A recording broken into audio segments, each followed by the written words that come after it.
So yun guys. Yan, galing tayo dito sa customer service. Ayan. Ito yung wallet ko. Palatandaan na nalaglag. Ito madumi pa.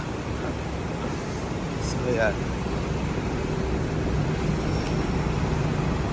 So yan, thank you so much. Thank you so much guys. Salamat naman at nakita natin, na-recover natin. Diba? God is good. So sasakay na ulit tayo ng bus.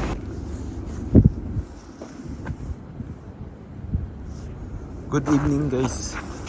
Yan sa atin sa Pilipinas. Good morning dito sa Canada. So yun guys. Yun nga, continue ito ng ng video natin kahapon. Ng vlog natin kahapon kasi naputol yung vlog ko kahapon kasi bigla akong na-notice na wala na yung cellphone. Yung wallet ko guys. So medyo may laman yun na nasa more or less $500, tapos yung mga cards natin nandun din. So ang good news dahil nag-post ako dito sa community, Filipino community dito sa Canada, sa Facebook page ng Filipino community. Nag-post ako doon kagabi. So may isang kababayan na meron daw siyang asawang bus driver. Tapos yung nag-chat kami. Sabi niya, text niya daw yung husband niya. Baka makatulog daw siya. Tapos tinanong niya ako kung ang nakapulot, kung anong bus daw yung sinakyan ko guys. So yun nga, sinabi ko kung anong bus yung sinakyan ko, tapos kung anong oras, tapos kung saan papunta yung bus ng oras na yun. So tapos nabanggit ko rin sa kababayan natin na yun na Pilipino din yung bus driver. So yun, sakto kakilala niya, minessage niya.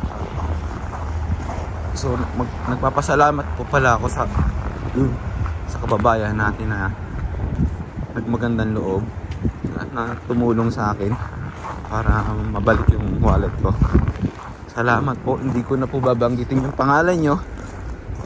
Sa lubos po nagpapasalamat sa inyo. So yun, balik tayo guys.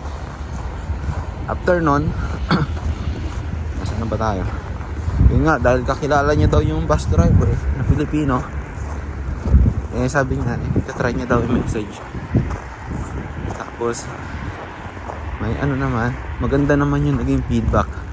So sabi nung pagkatapos niya i-message yung driver na kababayan din natin, nagsumagot naman at sabi yung wallet ko daw ay tinurn over niya daw sa supervisor nila. So ang sabi sa akin ay kunin ko na lang daw ngayong umaga doon sa customer service. So salamat naman at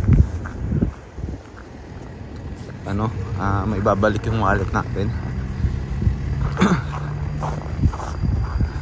Sana yung nakapulot nun, bago niya isinuli sa driver, hindi niya muna kinuha yung laman. Masama, kinuha niya yung laman. Pero okay lang, at least mabalik yung mga cards natin. Nasa $500 din ang laman nun. Basta more or less $500 ang laman yun ng cash.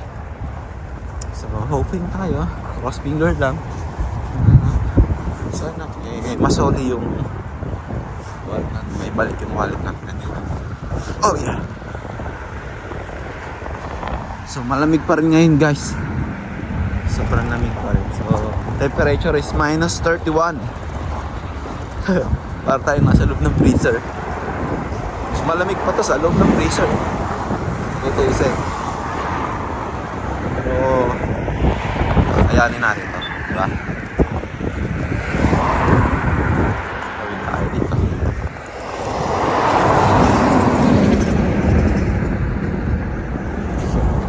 Problema, wala yata akong pera pamasahin.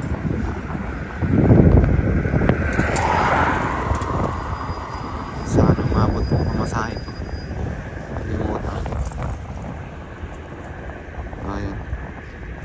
abot naman to.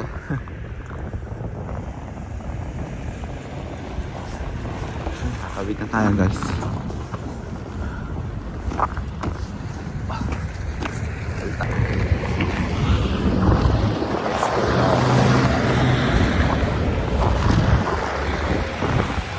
Lamig. Kumahangin na lamig.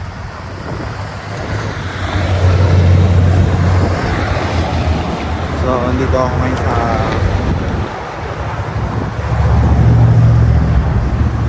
sa bus stop ngayon. Spang tayo ng bus.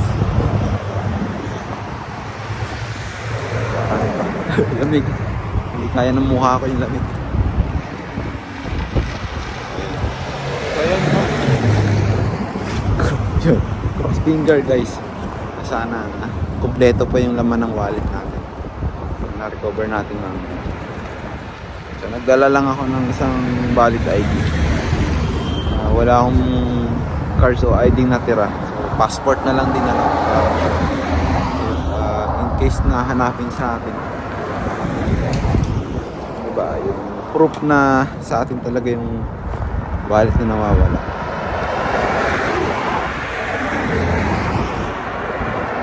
May papakita tayo.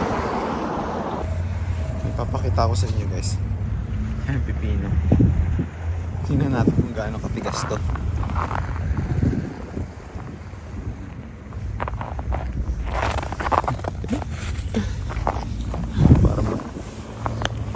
Parang bato.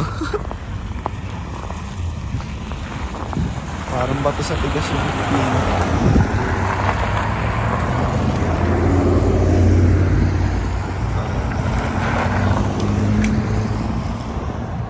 Nakikita ko na yung bus.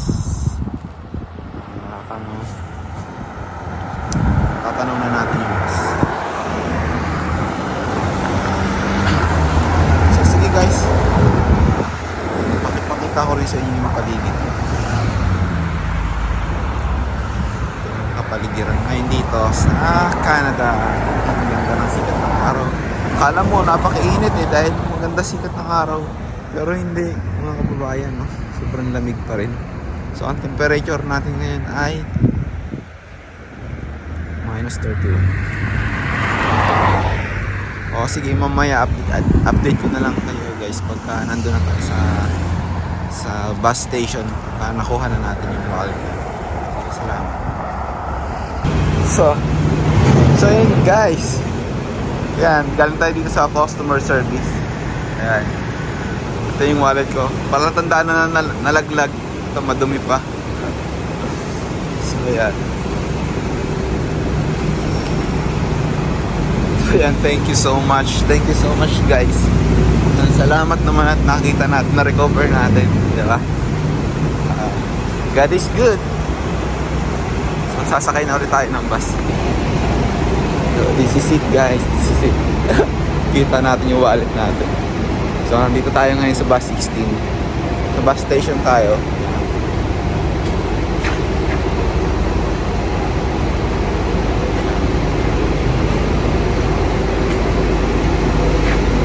So yan.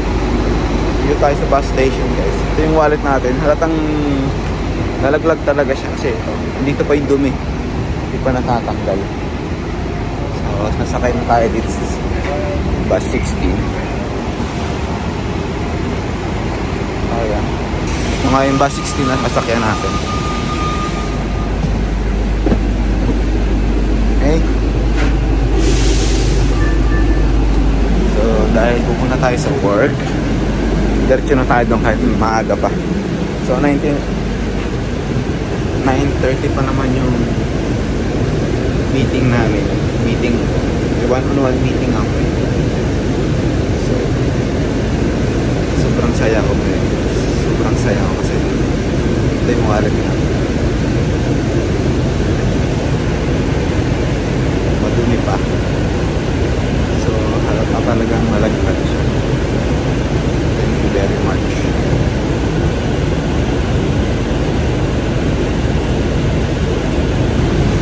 So yun guys, papakita ko sa inyo, di ba, hindi ako nag-sinungaling. Papakita ko sa inyo yung kung magkano yung laman ng wallet ko. So, yung laman ng wallet natin guys. Ayan, pinandat sa wallet. Wala na laman.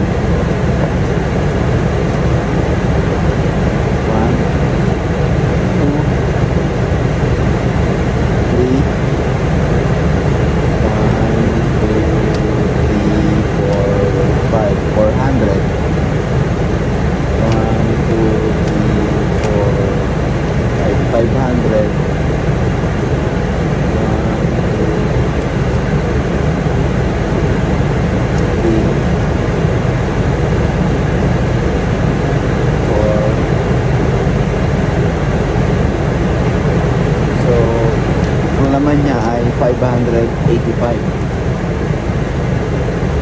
Kompleto naman siya. Kompleto. Walang labis, walang kulang. So, salamat pala kay Kuya Jerry, yung bus driver na nagsolid na yun.